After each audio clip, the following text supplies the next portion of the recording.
I am Fionnuala Carr from Clonduff Camogie Club in County Down. My name's Sara Louise Graffin. I play camogie for Clonduff in County Down. So I'm Paula O'Hagan from Clonduff.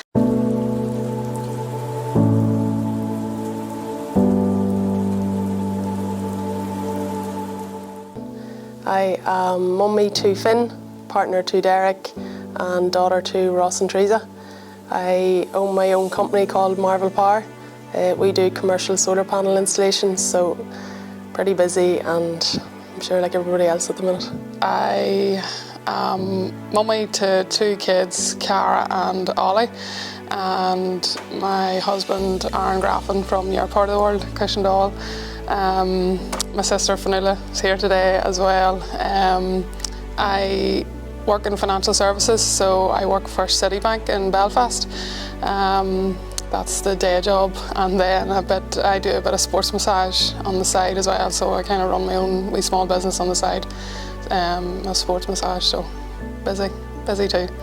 I have a 3-year-old boy called Charlie, married to Darren, and I run my own business. It's a gym, Hop Fitness, so that's where we put in our time between camogie and coaching.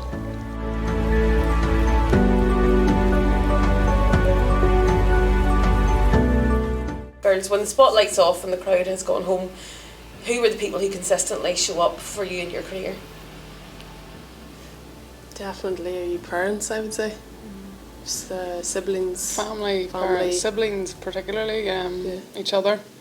Kind of get solace in each other, and sort of after the good days, obviously it's great, everybody's on, but on the bad days it's kind of a bit more lonely, and that's where you kind of pick each other up a bit more too.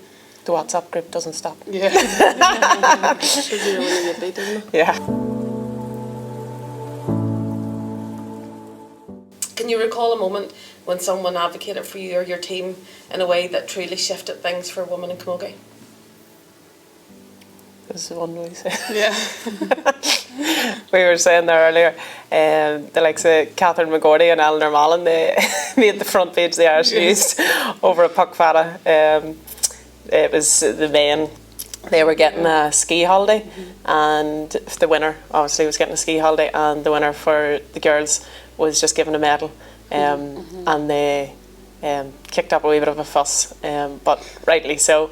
And if you don't speak up, I suppose it doesn't change anything, and that's just an example of, it's more of a funny example, the 2 candidates that it is, but there's plenty of people. I'm probably sitting beside 2 very good people for the sport, that speaks up a lot, and I think that's what it takes, is people to question things, because everything moves on and everything changes, and unless you question what's happening, you want to just make it better and leave the jersey in a better place for the next generation coming through. So that's sort of what leaders in camogie do, they sort of question it to make things move forward. I think we're like, females in particular just accept things or just get on with things. They're afraid to nearly speak up, whereas now I remember, like, even in our own club, you know, we would have been, this is years and years ago, but we would have been training in the camogie, and you know, the senior footballers were coming on, so we had to get off the pitch. Now it would not happen now, like, but I do remember it happening. I think probably, you know, Aoife Lane setting up the women's GPA was another big moment for camogie, and starting to set our own standards and saying, yes, well, we're here, we do the exact same thing as you do, and we want the same respect for it, or to be given an equal chance at the same opportunities that the men get. And I think more males are actually speaking out now as well. Particularly as part of the GPA kind of back all of, you know, all codes, so they have the male voice as well, which is a massive advocate, because sometimes it can be looked as though there's the girls going on again whenever you are complaining, but having that different perspective and the male perspective is brilliant, and it goes a lot further probably sometimes as well, if they can see and highlight some of the differences in the sport and how that works out. Brilliant. And it is a lot of, like, you can't see, you don't realise it, and I think the camogie is probably a wee bit behind ladies football, because you see a lot more of the ladies football matches on the TV and the highlights all over social media. You'll see those moments of brilliance from the girls, so people will then come out in their numbers to support it, and the likes of males will get behind it. But you can see that slowly increasing. In Camogie now, there's a lot more. You can see moments of brilliance. There are like clips of people doing something fantastic, and whenever you see that, then people are more willing to move and change, and that equality slowly creeps in. But I do think Camogie has probably been that wee bit slower to get the moments of brilliance and media out there. I suppose the sponsorship, TG Cahir and that behind the ladies football helped a lot, but it's going in the right way, and equality is what you want. With that, have there been moments when you felt let down by the structures meant to support you, and how did you navigate that? I think there's been moments where there's different things. It's probably small things where you feel like the sport itself is shooting itself in the foot a wee bit. There's sort of easy wins that you're like, if this was just done and dusted and sorted out, even suppose the LGFA and the Camogie Association working together with, clashes, fixture clashes, easy wins like that just shouldn't happen, and it attracts unnecessary bad publicity to female sport. And I know they probably don't have that issue with the Gaelic and the hurling because there aren't that many dual players anymore, so they don't. It's nothing there to highlight really, but because there are so many more duels with the female sport, it's easily highlighted if there are clashes, and then people aren't working together. So those small things where it's seen as it could be an easy win if they just talked initially. That's probably the most frustrating part for me. There are things that really can't be helped, and like fixtures, I'm sure will tell you it's just not that easy. But I think just more communication, open lines of communication, and solving those type of things before it gets into sort of any bad publicity is, I think, one of the most frustrating things. But I suppose it's not all easily done either. So what's something that people assume about elite players that completely misses the reality of what it takes? Probably the time that you put into it away from the playing field. Like, we've been really lucky in that, we've been to Croke Park with Clonduff, but it was a lot of hardships, and it was a long road to get to Croke Park. I think, overcoming things like injuries or, whether severe ones or easy ones, and getting to the pitch or the gym in January when you're not playing again till maybe the following October or September time. I think people that aren't as involved don't realise the amount of time that goes into it outside of the pitch. I don't think people realise the sacrifices that women make to play at an elite level. People probably think you maybe train on the pitch 2 or 3 nights in a week, and that's all you do. You maybe put a few hours a week into it, but to get to the top level, and I think particularly as you get older, to be able to still compete at the top, you have to do a crazy amount of work yourself off the field, and a crazy amount of sacrifices, and it doesn't just start at 30. Those sacrifices probably started from about 16. So you have missed a mad number of nights out, and maybe weddings and holidays, and everything that maybe people, all those memories that people have made, and friendship groups, maybe be talking to our group, a lot of times be talking about things and we don't have a clue because we weren't there, but then we've made a lot of memories within the teams that we've played with, and you've good memories and bad memories, but all of those are always talked about. So yes, there's a crazy amount of sacrifices, and you question yourself at times, but then at the end of the day you wouldn't change it either. And I think women in sport, maybe just in terms of even family and everything, there has to be a lot more sacrifices made to get to the top.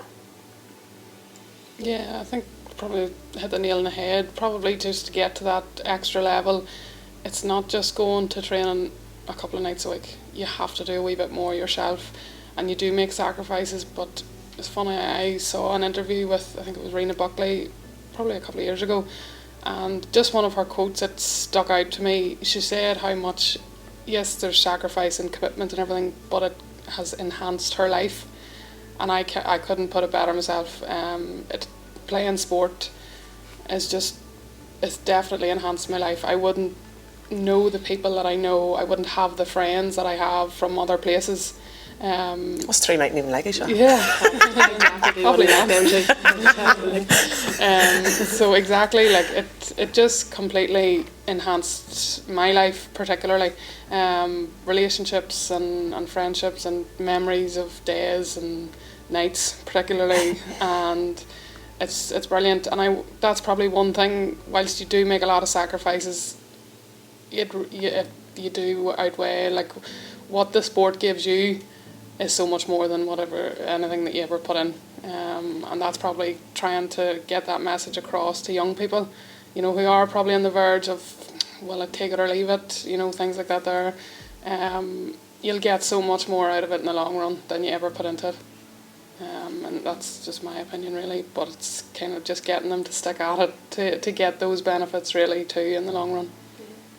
I suppose for me as well, the longer, because I was never an elite athlete, but the longer and the more I'm around elite athletes, I see that it isn't actually the most skillful always that are the elite athletes, but it's that mental strength that I think that people underestimate how important that is. So with that in mind, when motivation dips and pressure mounts, what's your go-to strategies for refocusing and staying committed? I think it's like resilience, to bounce back, and if that means sometimes when you've a hard day or a hard week, for me personally, maybe taking myself off on my own and maybe training on my own, and it's like a reset, a refocus, or else maybe a few days completely away and do nothing, and you nearly get that hunger again. But like I know, like there we got beat by Kerry like last weekend in All-Ireland semi-final, and for a week, a solid week, Darren turned around to me and was like, you are really depressed this week, do you know? And people don't see that. They think you got beat, hard luck, and I think we're all very good at pretending everything is 100%. I mean, yeah, sure, what it is what it is, and you brush everything off. But when you're inside in closed doors with the people that's closest to you, they see how you really feel, and how much the sport means to you and how you've sacrificed so much, and then within 60 minutes it can all just go belly up. It didn't go to plan, and there's nothing you can do about it.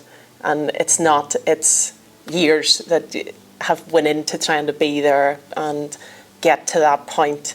It's not just a couple of months training, it's a long time. But I think resilience, you need to bounce back. We all have bad days, we all have bad weeks, bad games, but whenever you've people like this beside you, you pick each other up, so you do. So yeah, people, surround yourself with good people, but there's people always a good day coming round. People that motivate you to bring the best out in yourself, like, or push you on to be better. I love proving people wrong, like. Remember, we all were sort of pregnant at the same time, and I do know there was conversations by people that was quite close to me saying, oh, Fionnuala's finished, or she'll never be back, and I was like, well, really? Where do you see? Where do you see? But I also knew at the same time that these two were itching to get back, and that gave me the wee bit of motivation and spurred me on to be able to say, well, I'm not in it on my own, like. And I think whenever you do get the setbacks, teammates are so important about keeping you going. Teammates, if in a good environment, will also push you on to be better. So the defeats that you take, you want to right them straight away, or you want to prove people wrong, or we're not that bad, or we shouldn't have lost that game, we'll show them next year, or we'll come out and take it another step. And I think that's what we've been quite good at, is that I take a lot of motivation from the people beside me, particularly these two here, and knowing that I am not the only one that's, you know, in the gym or trying to do a rehab, or, you know, it's even whenever you get on the pitch and you concede a goal, I do know that these two are the two hardest workers on our team. So with them by your side, then there's nothing that's really insurmountable. How do you measure success for yourself now compared to when you first started playing? I think knowing what I know now, it's not measured by medals anymore, and because there's so much out of your control. Like, you can be the most committed and the most skillful and, you know, the most motivated or hungry person for success, but there's so much out of your control that will dictate whether you get a medal or not. So probably now, for me, success is about just being able to continue to play, getting back out, getting back to a high level of playing personally, and then if that translates into medals, then that's brilliant. But again, just the friendship and the camaraderie and all the memories that you make out of it is probably a measure of success for me, and then passing that on to the next group coming through, because, and probably, like, we haven't done too bad in terms of medals, like, I have to say, and that's been the icing on the cake, but definitely sort of knowing that now, it's sort of, there's a whole lot more to it than just winning trophies and medals. I think at our age it's like just leaving our age. Oh, you serious? 21. Yeah. It's about leaving the Clonduff jersey and the Down jersey in a better place for the next generation coming through, and we're still players at this moment in time, so all we can do, I think, is like be the best version of us that we can be on the field, and that sets an example for the next generation coming through, and hopefully they follow suit and they do better, because everything always constantly keeps improving. So if we've left the jersey in a better place than where it was when we started, it's pretty much, I think, our job done, and then the medals, as Sarah says, is the icing on the cake. Brilliant. We all know statistically girls, there's an age bracket, sort of 14 to 16, where a lot of girls fall away from sport. Was there a moment in particular in your childhood or adolescence when you knew that sport wasn't just a hobby for you, it was part of who you were, and why did you stay on? I don't ever remember not taking sport seriously. I think because we all grew up in sporting families and backgrounds, even, you know, when we weren't playing, we were still watching or going to training, or if there was Down was playing or any of the brothers or anybody was playing, you were still very much involved in it. I think as time, I was only thinking about this the other day actually, we were always so committed, like, we never missed training. You know, training came first to everything. Like, if somebody was going out, we are training, we won't be able to go, or we'll go after. And I think that has been from a very young age, like under 12s right through, like our training always came first. I think it's a massive part of the environment that you're in. The people you surround yourself with. The people who you surround yourself with, and then the family influence at home. Like, it was never, we were never forced to go. I suppose we didn't have to be forced to go, but, you know, if there was ever a point, I think, where we were like, oh, you know, I'm not going to go to training, we would have been told, no, you're going to training. And I think parents now don't realise the impact that they have on sort of trying to foster that motivation or keeping them at sport. Parents have a big role to play, and it's probably that the environment that we were in that contributed to. There was never a moment where I had to think, right, no, you know, sport is a part of my life. It just was always there, and that's a massive. That's just due to the massive influence at home, positive influence, and then the people around you, like definitely your friends and the club here as well. Everything was provided for us. Like, we had, you know, we have very little want sort of in Clonduff. Whatever we ask, the committee provide, and they try their best to anyway. So it's just the environment is so important, and your home sort of influence from parents and family is massive, really. And it can be really hard for like at 14, 16, 18 if your friendship group doesn't play. But it's sort of holding it out, and you'll realise you will still have that friendship group who don't play, but you will then have made another massive friendship group with the team you play in and the connections you will make from it. So yes, you might think, oh God, my friends are all the way out and I just want to go and I can't be bothered playing anymore. But in the long run, you will still go out with those friends, but you will have made a lot more friends on the field who you will meet for the rest of your life. And no matter where you go, you have connections. Do you know, you meet people through university, you're on holidays and you'll meet somebody that knows somebody. So it's worth staying on the ship and sort of sailing out those few tough years at that wee age, because again, it pays you back. How do you see yourselves as parents on the sidelines moving forward? Like, how do you want to be? And I suppose, how do you want to be and how do you want to support your kids? Quiet, not roaring on the sideline. Quiet silence. You see or hear something. Oh God, that'll never be me. That will be me. And I think, believe it or not, Fionnuala back in one of our past lives was a columnist for the Gaelic Life. And she said it was funny in her introductory article. I think she summed it up in that, yes, we get massive support from home, but our parents definitely didn't blow smoke up our arse, to put it one way. So I think I'd like to be like that as well, you know, supporting you and, yes, giving you confidence, but also there to bring you back down to earth when you need to, and making sure that probably you don't lose it on yourself, or just that you stay committed and stay humble, because that's how you get better, really. Yeah, like you played bad, you dreaded going home. Yeah. I remember we were in All Ireland semi-final and I was awful kicking off, and obviously really annoyed about it myself, and went home and Daddy actually made me cry because he told me how awful I was. But sure, it was the truth. Yeah, you know. It's great now that we have our own house, so we don't have to go. Yeah, you don't have to listen. It's some still resilience, girls. Yeah. So, if you had to trace your values back as a player back to one person or experience in your youth, what would it be? I probably would, for just me in sport, probably my sister Karen. When I was really young, like say under 8s, under 10s, under 12, you know, it was like in and out. And she then was always there, right, get out to the park, come on, let's play. And just, she was always getting me out.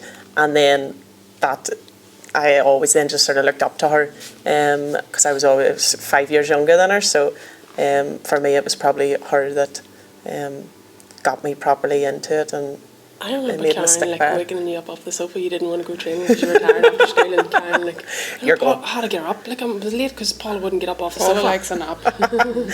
Loves a nap. Yeah, you need sleep. Very important for recovery. Yeah. Rest, recovery. She was probably 15 or 16 at the time. For me, it's probably the same. Fionnuala would have been massive sort of influence, and Fionnuala and Karen are very friendly as well. So they probably did a lot of giving out about us too, and what they had to do to get us to training. Rightly so, probably. But they were always good influences and positive influences, and just instilled that value in you about, especially with Clonduff. Like I love my club, you know, and I love playing for Down, you know, love that team, but there's just nothing like playing for your club. And I think I get that sort of want and that drive and that motivation from Fionnuala and Karen and that age group that was before us, because they were massive for our club too. I think as well, like what it goes back to is the club. You know, our club was a small club, but we're a very close club. But all those values come from not just the players, but it's from our committees and our mummies who are involved and who support you and, you know, keep you grounded, as Sir Louise and Paula said there. But those values are instilled in you from a very early age, and it's going out to play camogie, but going out to play camogie in the right way and representing your club in the right way as well. And that comes from the likes of Mora, Quinn and Eileen Hamill, and probably those people that were involved from, you know, as I don't remember them not being involved in the club. They're still there watching our matches, still there supporting us. Eileen's coaching at underage. Yeah. Like, seeing people like that there, that gives you those important values, and then your family background and your grounding. So I suppose you girls are 3 excellent examples of the standard that's in Ulster, the standard of camogie in Ulster, the standard of athletes in Ulster. Do you think this is more like a national question for me? Because it's something I asked, and I suppose with Niamh getting her All-Star, very deservedly so too. Do you think, but it wasn't until she went to Galway and she was playing for Galway that she got recognised as the player she is? Do you think there needs to be more done nationally to recognise the players within Ulster and other counties that maybe aren't in the finals and stuff, to recognise their achievements and the standard of players that they are when it comes to All-Stars? I think, I don't even know if it in terms of All-Stars, but there's a certain amount that, well, the likes of Cork, and I know this just from Mummy being at Congress this year, like Cork just started their 70th club, or their 71st club. You know, they started a new one, and you just can't compete with that sort of volume of players. So I think there's nobody in Ulster that is any better or any worse than players in Cork, but it's harder for us to compete with that and get ourselves to that sort of standard. So I think probably recognising that there's disparities in probably all provinces and all counties, and it's hard for anybody probably to compete with Cork on that level and those numbers, and that's why they are as successful as they are. Like they've been outstanding this last couple of years. So it's probably recognising that. I don't know what you would do and how you could recognise it.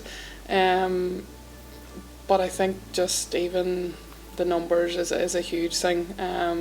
Like the talent is here, and we're probably always fighting to get better and improve and to keep the standard high. So I don't really know if that answers your question. Actually, This is probably completely off the record. It's just something I personally be kind of going, God, it must be so hard to be at the standard that you girls are and have been, and to maybe not see it recognised where you maybe see other players in other counties being recognised for it, and that you are that level, and it's just not really recognised the same. So it's just something I suppose I've thought I think it's about. probably the same for the men as well, because it's unless you get so far in the championship, no matter how good you are, you're not getting like the likes of an All-Star. But I think people then, and I think that comes back to, if you can't see it, you can't be, you can't say you can't be. And so with there starting to be more media coverage, like you see a lot now of people doing, like the clips on Instagram of, I seen there at the weekend, some of the girls' leash, I think it was, those clips, and it was class. And that showcased the skills of those girls. So that was being publicised, and they would get recognition literally from those clips, and be like, I seen that, people who weren't at the game. So they start to realise how good of a player that person is. So I think that growing will bring the likes of that along in Ulster Camogie, and then it's just like when people see how good and how skillful people are, next thing money's pumped into it. And then when money and sponsorships pumped in, then training can be better. It's just comes down again nearly to equality. Like somebody had told me there at our game last week that Cork was away in over to the campus maybe for like 4 or 5 days training, and the whole crew of them were away. Like the expense, like we wouldn't get that, but it's not like Down's fault or Ulster's fault. It's that the sponsorship's not there. Obviously Cork Camogie is getting that sponsorship, and again, because they're so successful at the highest level, then money will be pumped into them. So it's until people can see how good the players in Ulster are, then money will start being pumped into them. And I think it's again just comes down to showcasing the skill levels more. I don't really think it comes down to like an all-star. It comes down to just seeing the moments of brilliance that these two will do. Because there's been plenty over the years, but it's never been, I couldn't pull up a clip of something that they've done. I could tell you about it, but I couldn't pull it up. Whereas for any fella, you could Google their name and you will see clips of them do something fantastic in football or hurling. Whereas you don't see that for the girls in Camogie. So I think that's where you just don't see and showcase the players that's in Ulster. I don't think that they need to go far afield. It just needs to be seen. Yeah. Thank you. Thank you.